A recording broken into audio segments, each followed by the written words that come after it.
কোনো ব্যক্তি খুন হলে ওই ব্যক্তির গোপনে থাকা ঋণ যদি পরিবার না জানে, তাহলে ওই ঋণের হুকুম কি হবে? এটা কি খুনির উপর বর্তাবে?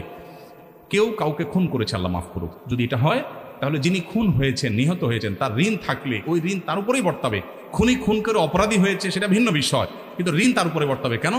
কারণ তিনি ঋণগ্রস্ত হলে তার কর্তব্য ছিল লিখে যাওয়া ওসিয়ত করা। নবী সাল্লাল্লাহু আলাইহি ওয়াসাল্লাম বলেছেন, কারো কোনো ওসিয়ত করার কিছু থাকলে সেজন্য রাতে না ঘুমায় ওসিয়ত লেখা রাখ পর্যন্ত। ভাইরা আমার, এই জন্য লিখে রাখবেন, নোট মেনটেন করবেন।